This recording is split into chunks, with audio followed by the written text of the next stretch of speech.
Hey, boo. You've probably read or heard or seen a lot online about triggers. And I'm sure by now you certainly have identified plenty of your own triggers. And it's really become something that is almost being protected, that we set boundaries because of the things that trigger us. And there's nothing wrong. In fact, it's really a good thing to have boundaries so that we're not, whether it's on the job, whether it's in a relationship, whatever it is, that we set firm boundaries so that we're not taken advantage of or that we don't feel victimized. So boundaries have their purposes, as do triggers. But what we maybe are not as clear about, but have experienced, is that sometimes when you show up, things blow up. And this is the root of growth and expansion and power in your life, in your manifestations, in understanding everything that happens to you. So stick with me, and I'm going to unravel more of this so you have a stronger and more empowered understanding. So what happens is that very often we think that we're arranging a situation and we're starting out with the best of intentions, that it's going to be good all around.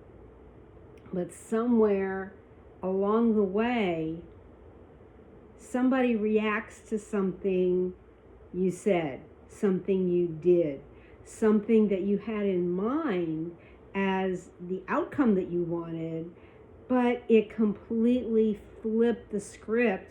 And instead of being that people were happy or grateful for how something worked out, they were instead resentful. They were annoyed.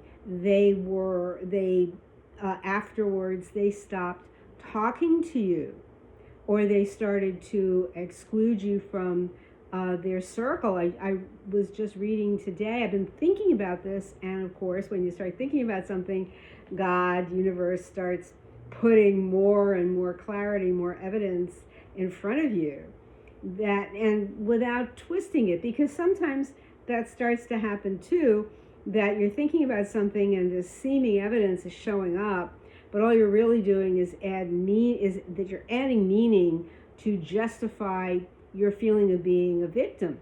So you have to be very, very aware as to why something is showing up for you the way that it does. And I recently had a circumstance like that. I had good intentions around something where I was involving some very old friends, but because of things going on in their life, which I was not clear about, that it was kind of a reverse situation, that it wasn't particularly welcomed.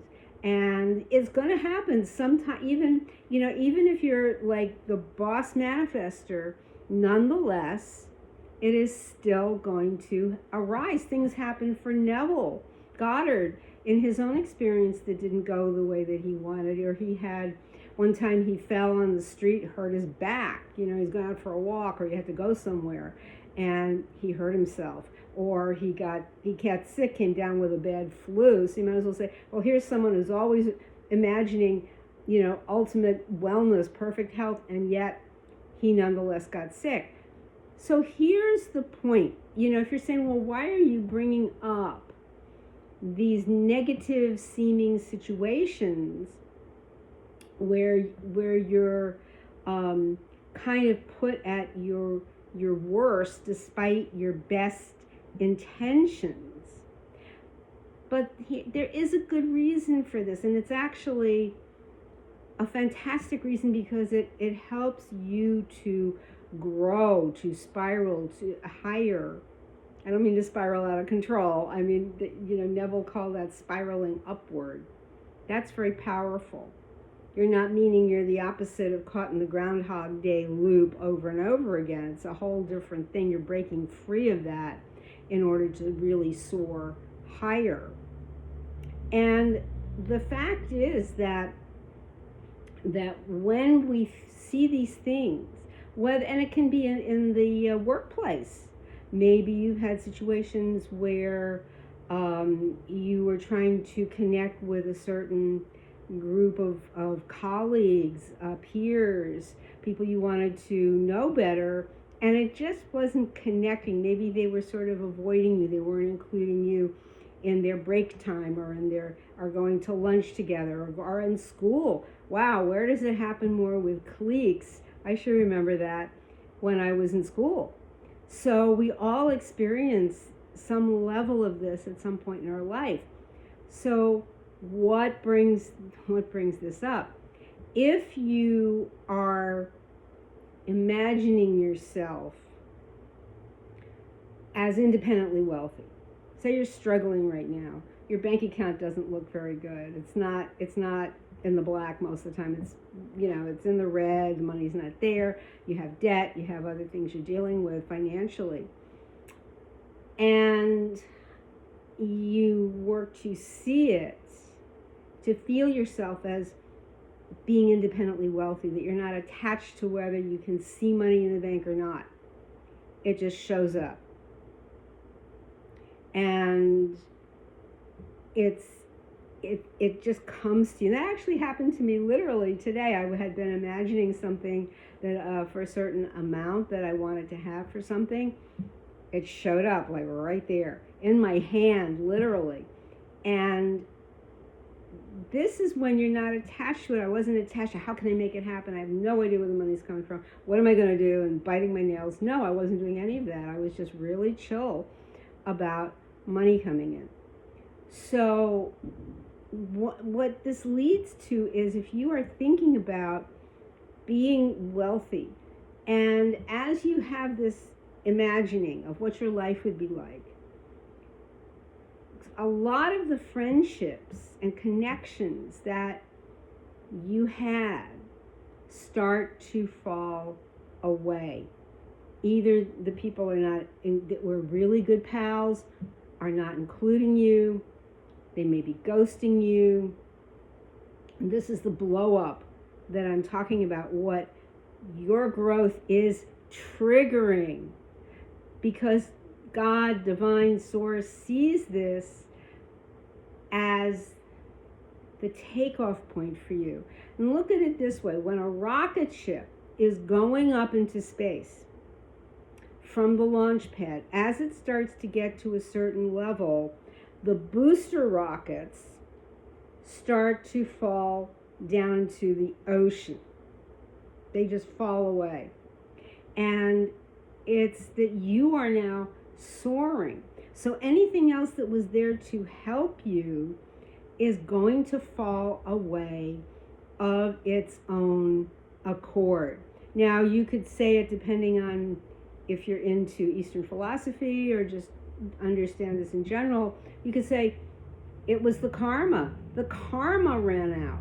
And that's another way of looking at it, that the destiny of the relationship, the fulfillment of the relationship, was actually to fall apart. That means nothing, you couldn't force it to stay no matter what you did. It was going to go anyway.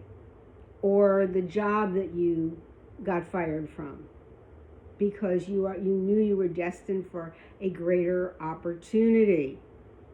And there was the story I heard years ago of a TV actress, and she had been originally working on Broadway or off Broadway, getting little parts here and there, and she was an understudy. And then she had an opportunity to audition as a major co-star in a very big TV series. And she had said to the stage manager, where she was being the understudy at this little off-Broadway show, she said, I can't come in because I'm going to audition for this role. And he said, but I need you to be here. And she said, no, you don't. No, you don't. She just said, no, you don't. And she swept out of there, and she got the part, and her fame was assured. She became extremely successful. Or the story I've been telling because it's so great of Jamie Lee Curtis, Hollywood horror movie queen, the Scream Queen, and how she lost out on a 7-year contract. She was fired after the first year when she was just starting out at age about 19 or 20. And she thought that was the end of her career. And within a short time, she got an opportunity to audition for John Carpenter's Halloween, which of course is iconic. It's a classic. And that assured her success.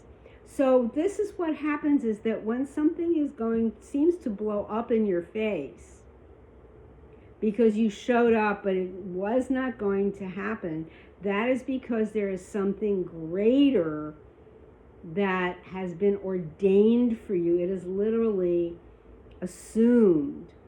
And you're assuming the state of having it and choosing to be that person who has that success or that important job or selling a certain invention that you made, whatever it is, or shifting careers or wanting to relocate. It's going to happen, but in order for it to happen, other things must depart from your life.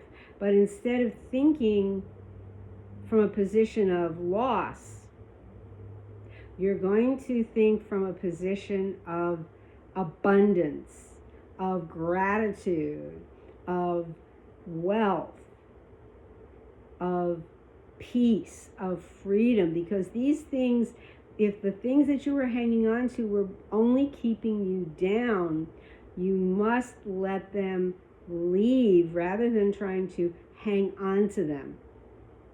And you will be abundantly blessed. Love you, boo. See you next time.